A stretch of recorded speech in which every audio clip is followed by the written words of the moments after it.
want you to hit me as hard as you can. In 2004, the world was in turmoil. The US was still reeling from the worst terrorist attack in its history, followed by the war with Iraq. Things just seemed a bit too heavy. Films like United 93 and World Trade Center were in the pipeline, but no film at that point had dealt with the after effects of 9/11. Enter Trey Parker and Matt Stone, the creators of South Park, who would go on to make one of the first films to tackle a post-9/11 world, and they did it with puppets. Much like the studio probably thought when they gave the green light to Team America, World Police, how difficult could it be to make a marionette movie? Well, tighten your strings while we examine what the fuck happened to this movie.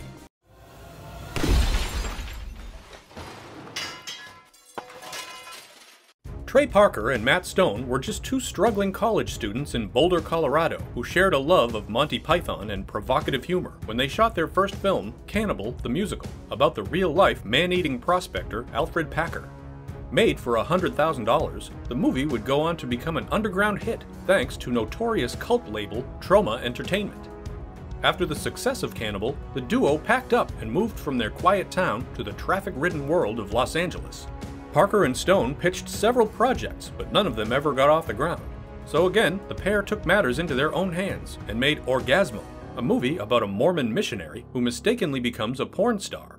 The film, partially funded by a Japanese porn company, premiered at the Toronto Film Festival, where it was bought by independent distributor October Films.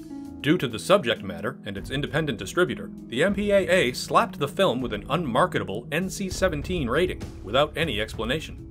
This would be the first run-in the duo had with the MPAA, but certainly not the last. During this time, an animated short film Parker and Stone had made in college circulated around Hollywood. Head of Fox Studios, Brian Graydon, was a fan of the short, and he commissioned the team to create another animated short film for him to send to friends and family for the holidays. This led to the creation of Jesus vs. Santa, or it's more commonly known, The Spirit of Christmas. With the town abuzz over what would become the first ever viral video, Parker and Stone were able to take several pitch meetings for a potential TV show. Then fledgling cable channel Comedy Central ponied up $300,000 for their pitch, and South Park was born. South Park was an instant phenomenon, pulling in over $150 million in merchandise sales alone in the first year. With that success, the next logical step was a movie. Dealing with a major studio like Paramount on the South Park movie was a bit of an adjustment for the creators. Paramount would consistently push the duo to make the film PG-13, saying that rating would bring in more money, but Parker and Stone wouldn't budge. The pair had several conflicts with the MPAA on this film, most notably with the original title, South Park All Hell Breaks Loose. They then changed the title to South Park, Bigger, Longer, and Uncut, which the MPAA curiously had no problems with, despite its phallic implication. The movie would maintain its NC-17 rating until just 2 weeks prior to release, when Paramount called up the MPAA and simply said, "We really need this film to be R." Without any edits, the rating was changed. This always rubbed Parker and Stone the wrong way, because with Orgasmo, the MPAA hit it with an NC-17, and that was the end of it. The South Park movie would go on to be a critical and commercial success, even earning a Best Original Song Oscar nomination for Blame Canada, which was performed on stage at the ceremony by the legendary Robin Williams. True to their smart-ass ways, Parker and Stone showed up to the Oscars wearing dresses, and tripping on LSD, as Parker revealed years later. And all that success finally brings us to Team America, World Police. When movies have behind-the-scenes drama, it generally stems from clashes of ego, or creative differences, or acts of God that interfere with production. With Team America, the biggest problem they had was quite simply, no one thought making a marionette movie would be so fucking hard. After the challenges Parker and Stone had making the South Park movie, they were initially content with just sticking to the TV show.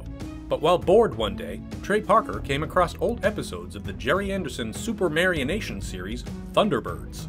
Parker found the show to be comically bad, and decided to inquire about the rights to the show, only to learn that Star Trek The Next Generation's Jonathan Frakes was actually about to make a live-action version of the property. But the wheels had been set in motion. Parker now had a desire to make a full-on marionette movie.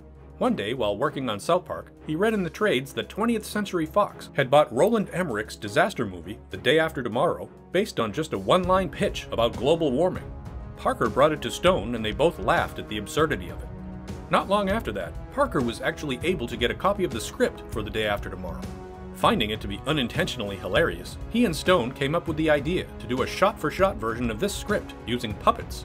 They wanted to call it The Day After Tomorrow, and release it one day after The Day After Tomorrow hit theaters. But when they looked into this plan, they were immediately smacked with reality. There was absolutely no legal way they could do it.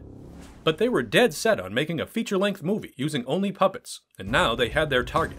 Bombastic action movies like The Day After Tomorrow and Jerry Bruckheimer productions, with additional influence from the 1982 cheese classic Megaforce and its quintessentially goofy flying motorcycle sequence.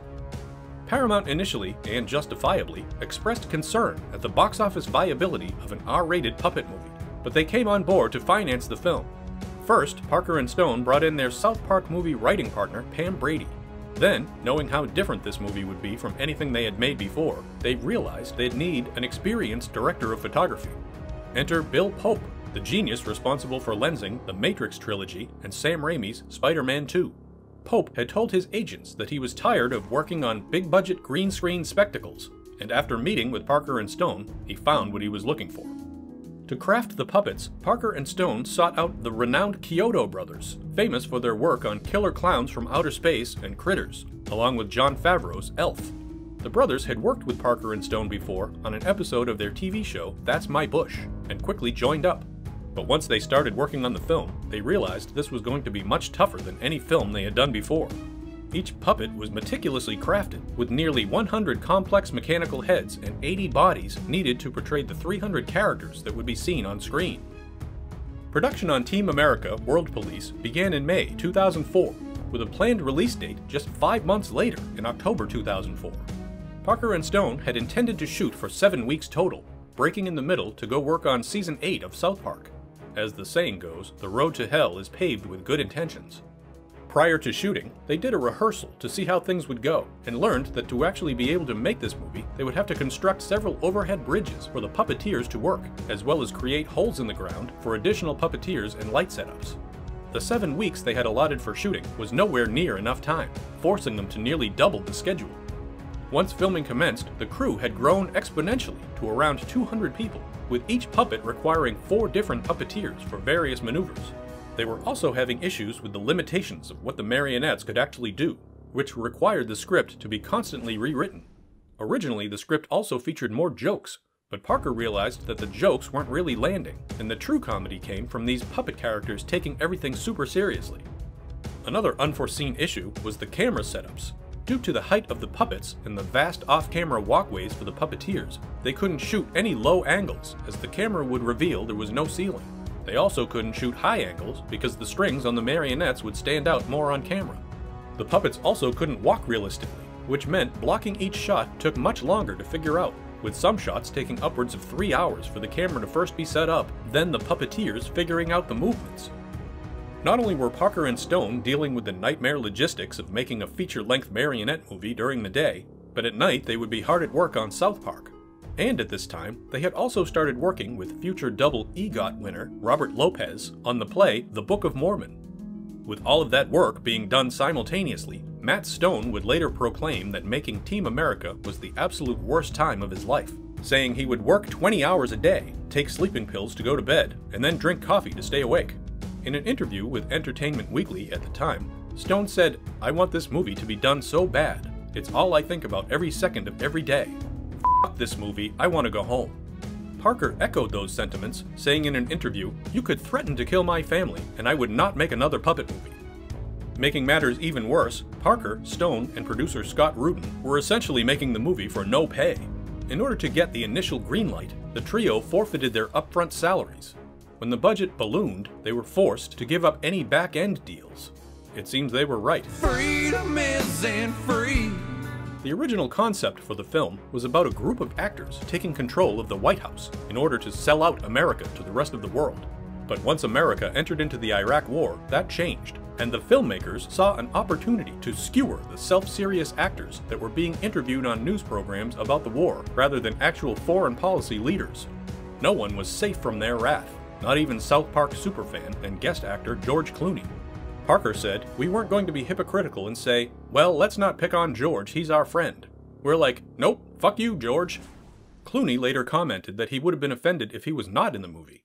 Even the normally confrontational Alec Baldwin took his ribbing with pride, and says that even to this day, if someone yells at him, "You are worthless, Alec Baldwin!" he responds, "Back at ya, Kim." Even Matt Damon,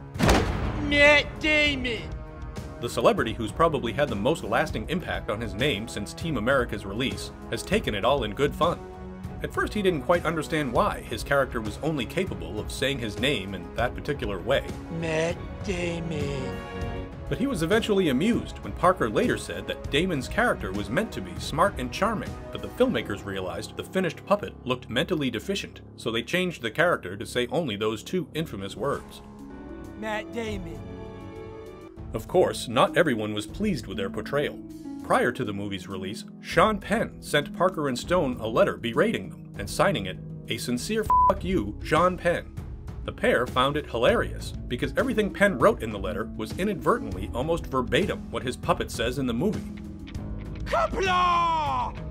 The one public figure parodied in the film that the creators would love to know if he even saw the movie was North Korean dictator and noted cinephile Kim Jong-il, who got the last laugh by taking that knowledge with him to the grave. You shall see, I will be back! And let's not forget the movie's amazing songs. Parker grew up with a love of musical theater, and that admiration is infused in everything he does. In Team America, the music becomes another way to ridicule the cheesy melodrama of big-budget action films with their power ballads and rah-rah spirit.